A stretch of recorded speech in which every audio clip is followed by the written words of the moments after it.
Salam sehat dan sejahtera bagi kita semua. Perkenalkan, saya Angki Irawan MPH, dosen tetap di Prodi Diploma 3 Sanitasi, jurusan Kesehatan Lingkungan, Poltekkes Kemenkes Jayapura. Pada kesempatan ini, saya akan menyampaikan pernyataan diri dosen dalam unjuk kerja Tridharma Perguruan Tinggi dalam bidang pengajaran. Konsentrasi keilmuan saya adalah bidang kesehatan lingkungan. Selama ini, beberapa mata kuliah yang saya ampu sudah sesuai dengan bidang keilmuan tersebut. Saya akan memaparkan salah satu mata kuliah yaitu penyediaan air dengan aspek delivery, interaction, dan assessment. Mata kuliah penyediaan air ini memiliki bobot 2 SKS, 1 teori dan 1 praktikum dengan kode mata kuliah KL 1303 dan merupakan mata kuliah inti pada semester 3. Menjelaskan lebih jauh mengenai mata kuliah penyediaan air, saya akan memaparkan deskripsi mata kuliah ini terlebih dahulu, yaitu melakukan kajian tentang fungsi dan peranan air bersih, parameter kualitas air dan standar baku air, cara pengambilan sampel air, perhitungan kebutuhan air bersih, dan cara pengolahan air bersih. Adapun capaian pembelajaran mata kuliah ini adalah: yang pertama, mahasiswa mampu memahami fungsi dan peranan air bersih. Yang kedua, mahasiswa mampu melakukan pengambilan sampel air bersih ataupun air minum. Yang ketiga, mahasiswa mampu melakukan penyataan air, pengolahan air bersih sederhana maupun khusus. Dan yang keempat, mahasiswa mampu melakukan observasi dan pemantauan kualitas air bersih. Kemampuan yang diharapkan setelah mempelajari mata kuliah penyediaan air adalah mahasiswa mampu: 1. Mengetahui fungsi dan peranan air bersih. 2. Mengetahui parameter kualitas air bersih dan standar baku mutu kualitas air. 3. Melakukan pengambilan sampel air. 4. Melakukan perhitungan kebutuhan air bersih. Dan 5. Melakukan pengolahan air secara sederhana maupun khusus. Materi pembelajaran mata kuliah penyediaan air adalah: 1. Fungsi dan peranan air bersih. 2. Parameter kualitas air. 3. Standar baku mutu kualitas air. 4. Pengambilan sampel air. 5. Teknik pengambilan sampel air. 6. Perhitungan kebutuhan air bersih. 7. Pengolahan air. 8. Netralisasi pH dan pelunakan air sada. 9. Pengolahan air secara filtrasi. Saya melakukan perkenalan membangun keakraban dosen dan mahasiswa. Yang kedua, biasanya saya membuka diri untuk diskusi apapun itu bentuknya terkait perkuliahan dalam bentuk diskusi. Dalam diskusi, saya biasanya memotivasi mereka untuk belajar lebih fokus dan lebih giat dan lebih sukses. Selanjutnya, saya membahas kontrak perkuliahan, yang mana ini adalah membuat kesepakatan bersama terkait proses perkuliahan berjalan termasuk modul perkuliahan agar mendapat gambaran pelaksanaan perkuliahan selama 1 semester ke depan. Kemudian pada pertemuan pertama pembahasan terkait fungsi dan peranan air bersih, di mana subcapaiannya adalah mahasiswa mampu memahami fungsi dan peranan air bersih. Selanjutnya pertemuan 2 dan 3 adalah parameter kualitas air dan standar baku mutu kualitas air, di mana subcapaiannya adalah mahasiswa mampu memahami parameter kualitas air dan standar baku mutu kualitas air. Pertemuan 4 dan 5, pengambilan sampel air dan teknik pengambilan sampel air. Subcapaian materi ini adalah mahasiswa mampu melakukan pengambilan sampel air dan teknik pengambilan sampel air. Untuk pertemuan 6 dan 7, perhitungan kebutuhan air bersih terkait perencanaan IPAM, proyeksi penduduk, dan standar kualitas air minum. Subcapaian materi ini adalah mahasiswa mampu melakukan perhitungan kebutuhan air bersih. Pertemuan ke-8, melakukan ujian tengah semester. Pertemuan ke-9, 10, dan 11 terkait pengolahan air, di mana subcapaian materi ini adalah mahasiswa mampu melakukan pengolahan air, pengolahan rasa dan bau, pengolahan bersih dan mangan, dan pengolahan kesadaran. Untuk pertemuan 12 dan ke-13, netralisasi pH, pelunakan air sada. Subcapaian materi ini adalah mahasiswa mampu memahami dan melakukan netralisasi. Pertemuan 12 dan 13, netralisasi pH, pelunakan air sada, di mana subcapaian materi ini adalah mahasiswa mampu memahami dan melakukan netralisasi pH dan pelunakan air sada. Pertemuan 14 dan 15, pengolahan air secara filtrasi, di mana subcapaian materi ini adalah mahasiswa mampu memahami proses filtrasi dan mampu melakukan saringan pasir lambat saringan pasir cepat, saringan berkecepatan tinggi, dan saringan bertekanan. Dan pertemuan 16 adalah melakukan ujian akhir semester. Itulah gambaran pembelajaran perkuliahan penyediaan air yang saya ampu selama 1 semester berjalan. Adapun rujukan pembelajaran sebagai bentuk strategi delivery proses penyampaian materi ke mahasiswa dengan menggunakan beberapa strategi, yaitu modul ajar. Modul ajar penyediaan air yang saya buat sendiri, modul rujukan pembelajaran sebagai bentuk strategi delivery proses penyampaian materi ke mahasiswa dengan menggunakan beberapa strategi, yaitu modul ajar penyediaan air. Yang saya buat sendiri, modul teori penyataan air Heri Kusmantoro dan kawan-kawan, dan buku penyataan air dan pengolahan limbah cair Sri Puji Kenepati dan kawan-kawan. Kemudian media online yang digunakan untuk mencari topik yang menarik untuk dijadikan bahan diskusi terkait materi perkuliahan. Biasanya di awal pertemuan dilakukan review pembelajaran yang mana fungsinya untuk mengingat kembali materi-materi pembelajaran sebelumnya dan akan disambungkan materi-materi yang akan datang. Selanjutnya dalam perkuliahan saya juga menjalankan beberapa saluran komunikasi yang saya gunakan. Yang pertama menggunakan Zoom Meeting dan WhatsApp. Ini dilakukan untuk berinteraksi langsung dengan mahasiswa dalam menjelaskan materi-materi pembelajaran. Selain ini, media Zoom Meeting juga bisa digunakan untuk berdiskusi langsung terkait keaktifan mahasiswa dalam menyikapi topik-topik perkuliahan di akhir perkuliahan. Kemudian menggunakan Google Form dan Drive yang bisa diakses secara langsung oleh mahasiswa sebagai wujud tindak lanjut setiap pertemuan, tugas mandiri atau kuis di setiap pertemuan perkuliahan. Strategi kedua adalah dengan case method dan collaborative learning.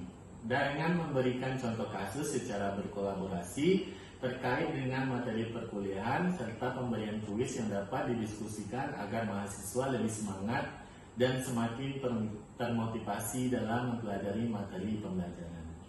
Pelaksanaan asesmen dalam pembelajaran dalam proses ini, bagaimana cara saya melakukan evaluasi penilaian terhadap mahasiswa. Di awal pertemuan saya menjelaskan bobot penilaian dari mata kuliah ini, yaitu teori sebanyak 40% dengan rincian tugas 30%, UTS 35% dan UAS 30%. Sedangkan praktikum sebanyak 60%. Selanjutnya saya akan menampilkan proses pengajaran yang saya lakukan pada mata kuliah penyediaan air di kelas secara tatap muka. Selamat menyaksikan, terima kasih. Oke, baik, selamat pagi. Ya, hari ini kita masuk mata kuliah penyediaan air, khususnya untuk materi metode pengambilan contoh uji kualitas air. Nanti untuk materi pada hari ini kita akan bahas itu terkait tujuan, metode, lokasi, jenis alat pengambil contoh, volume contoh, pengamatan contoh, sama cara pelaksanaan dan pola kerja. Nanti teman-teman akan pelajari juga terkait cara pengambilan sampelnya, terus menghitung cara terkait dengan debit sungai. Ini terkait tujuan. Jadi tujuan dari pengambilan sampel air ini adalah untuk jadi tujuan untuk pengambilan contoh ini dimaksudkan adalah sebagai pedoman atau pegangan dalam pengambilan contoh air, khususnya di lapangan, untuk mendapatkan contoh yang andal dalam uji atau pemeriksaan kualitas air. Jadi tujuannya juga itu untuk mendapatkan hasil apakah air tersebut adanya parameter tercemar ataupun tidak. Parameternya tahu kan terkait kualitas air apa saja? Ya, terkait fisik itu apa saja? Ya, oke. Terus ini ya?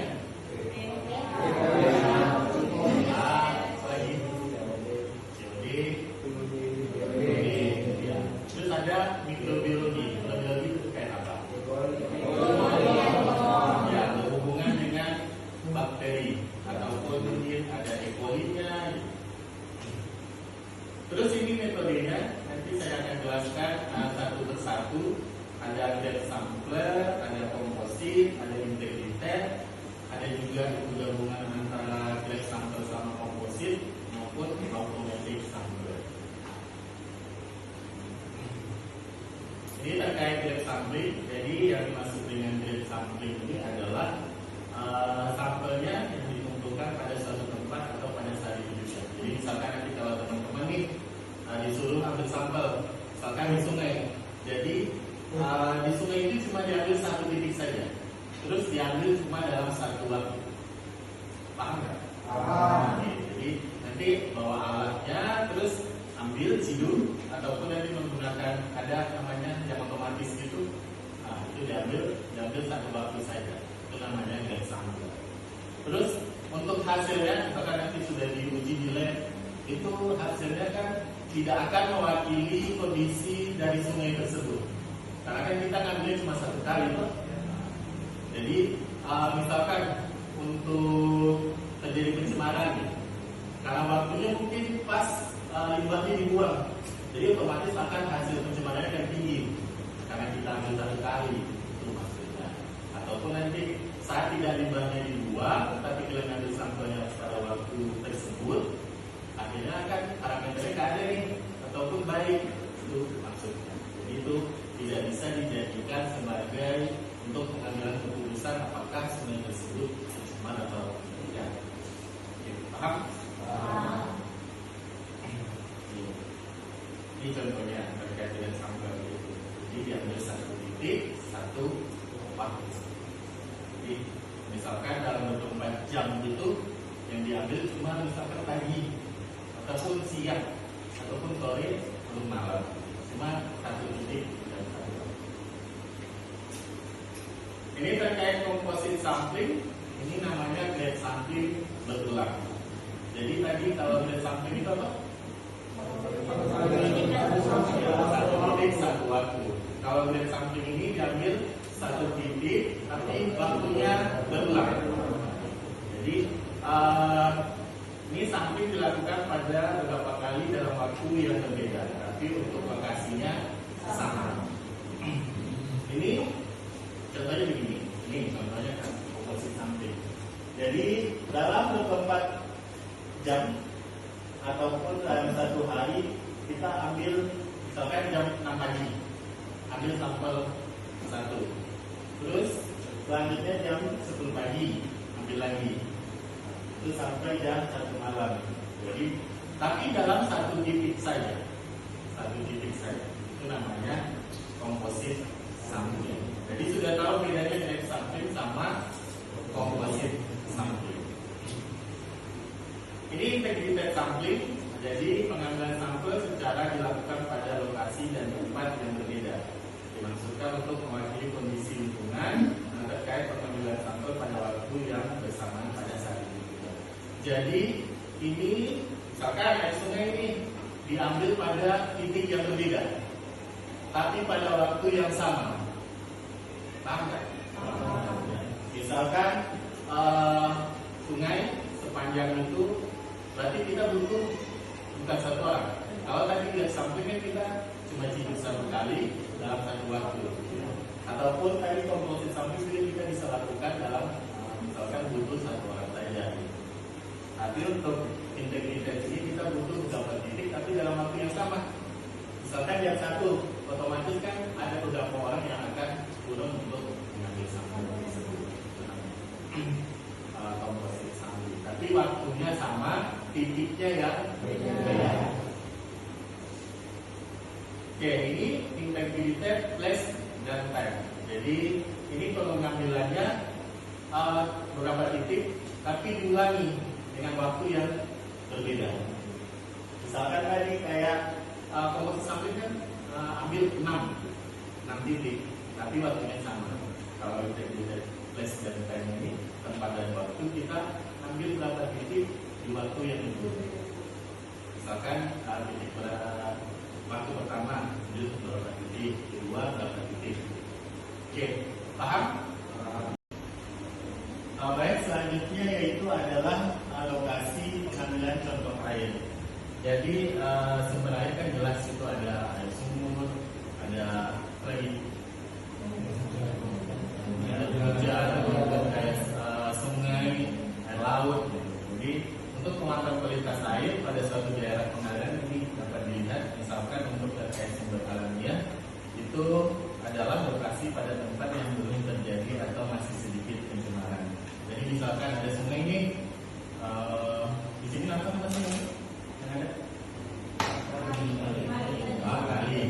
Kali itu kan biasanya kayak dia sepanjang ini tuh, sepanjang ini. Terus ini hulu, ini hilir. Biasanya kan kalau dia sumber alami otomatis ada di hulu atau di mata airnya, di sumber pertamanya. Itu terkait sumber air alaminya. Terus sumber air tercemar itu pada lokasi yang telah mengalami perubahan. Otomatis kan kalau misalkan sungai itu dialiri oleh maksudnya dilewati, misalkan ada perumahan, ada industri, apa lagi? Industri.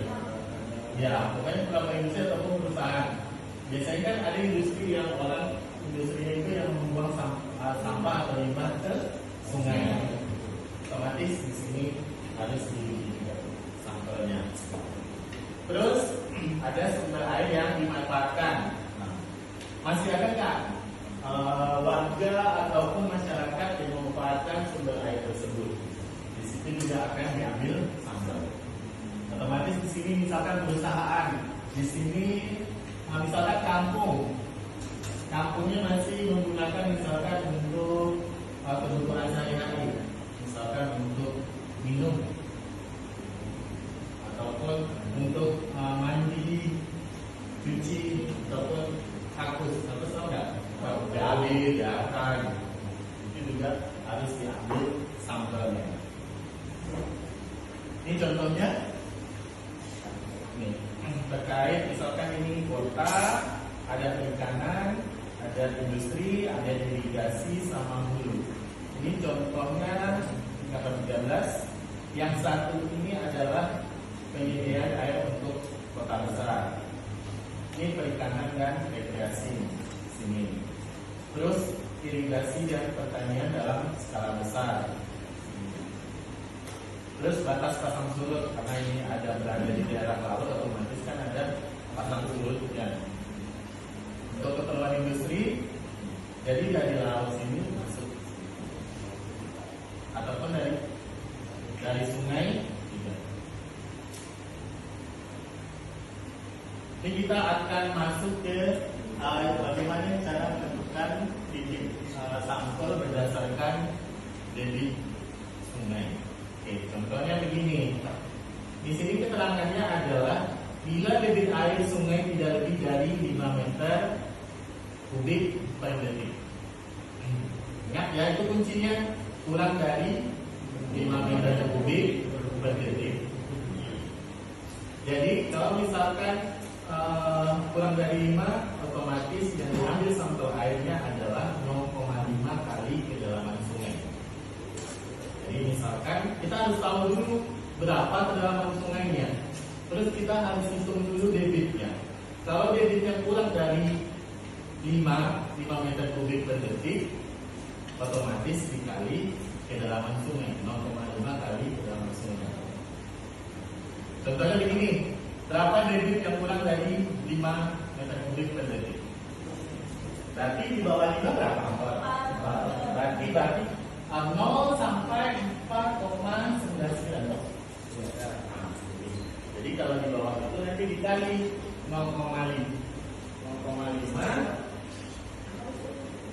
dikali kedalaman. Misalkan kira-kira kedalamannya berapa?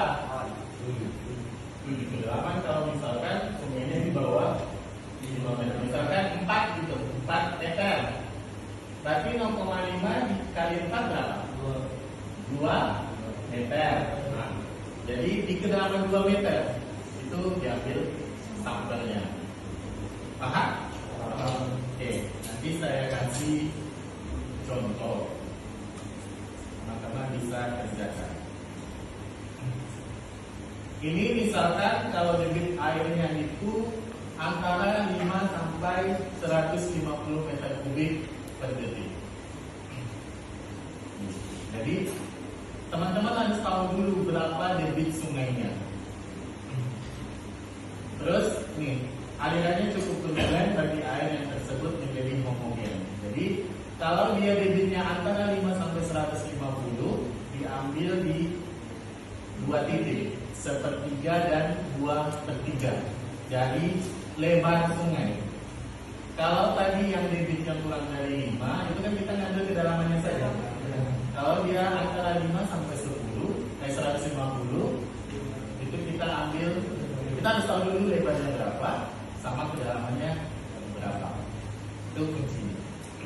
Misalkan di sini contoh ini lebarnya adalah 15 meter. Ini lebar sungainya. Jadi sepertiga dari 15 meter berapa? Berarti 15 kali sepertiga. Berarti 15 bagi 3. Jadi 5 cm. Terus 2/3 dari lebar sungai 15. Berarti 2/3 kali 15 berapa? 30. Karena kan 30/3. Jadi ini diambil. Terus kedalaman sungainya misalkan 4 meter. Otomatis dia di 2 meter diambilnya. Jadi maksudnya begini. Pada titik lebar 5 meter diambil sampel 1 di kedalaman 2 meter. Paham ya? Terus di titik 2 pada lebar 10 meter diambil juga di titik 0,5 meternya atau 2 meter dari kedalaman sungai. Oke, lanjut. Oke. Ini kalau misalkan yang ketiga adalah debit sungainya lebih dari 150.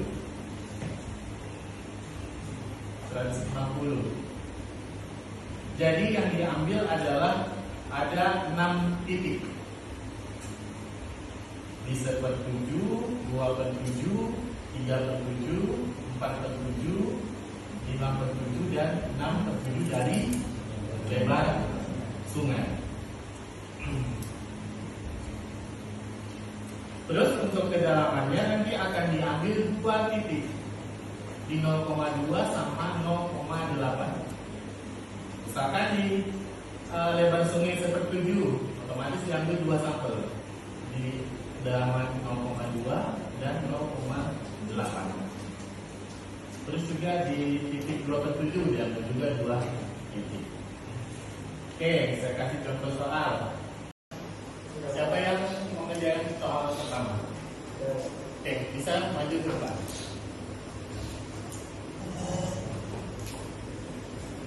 Selanjutnya siap-siap ya, siapa yang mau ngerjain soal kedua?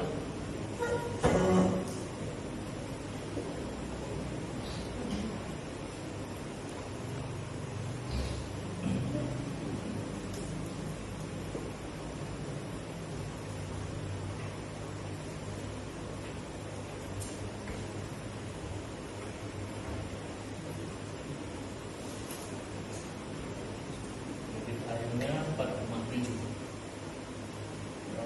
Debit airnya 4,7. Meter kubik per detik. Meter kubik per detik. Kedalamannya 4 meter.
Oke, gimana? Ada jawaban lain? Paham nggak? Paham ya? Oke. Bisa silakan duduk. Lanjut, siapa yang kedua? Oke, baik, untuk soal nomor 2, siapa yang mau ngerjain? Oke, kita.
Kedalamannya berapa?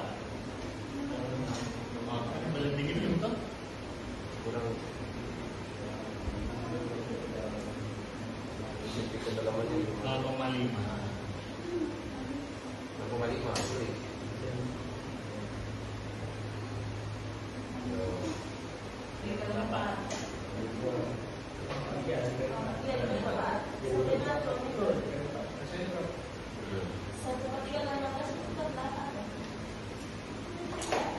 Sudah benar? Atau ada yang koreksi? Ada yang salah? Gimana? Ini. Sepertiga dari 16 berapa?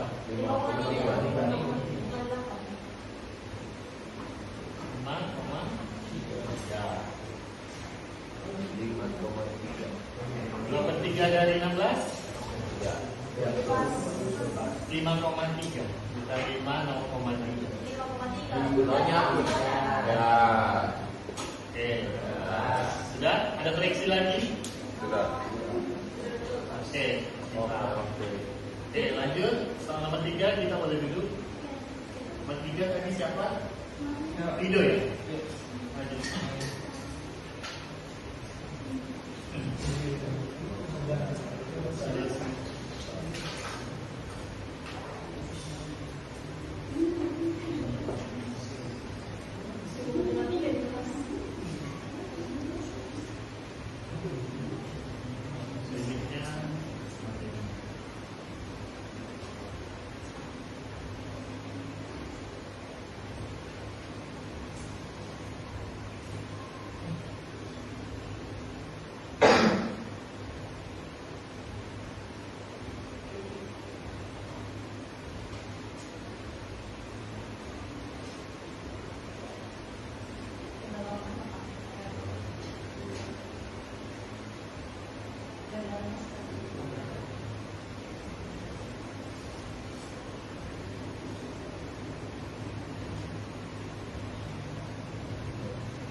Oke, baik. Untuk perhitungan kalau misalkan sungainya itu nggak rata. Jadi kan ada yang biasanya dalam, dangkal. Jadi kalau bisa dilihat di slide itu, ini kan misalkan ada titik A, B, C, D, E. Ada 5 titik. Karena kondisinya kan ini turun, bawah, terus dangkal. Terus ada ke dalam lagi. Jadi masing-masing ini kita harus tahu dulu kedalamannya berapa. Misalkan kedalaman A, B, C, D, E, otomatis kan beda-beda nih, karena kan dasarnya nggak sama. Jadi nanti dirata-ratakan. Misalkan kedalaman A berapa, tambah B, tambah C, tambah D, tambah E, terus dibagi dengan 5. Itu kedalamannya. Oke, ada pertanyaan? Paham? Oke, saya rasa untuk pertemuan kali ini kita cukupkan sampai di sini. Semoga teman-teman bisa mengerti terkait pengambilan sampel dan juga bisa nanti pas kalau sudah kerja kan bisa diterapkan. Otomatis kan nanti kerjanya di puskesmas atau di perusahaan, jadi sudah paham terkait pengambilan. Oke, baik. Assalamualaikum warahmatullahi wabarakatuh. Selamat siang.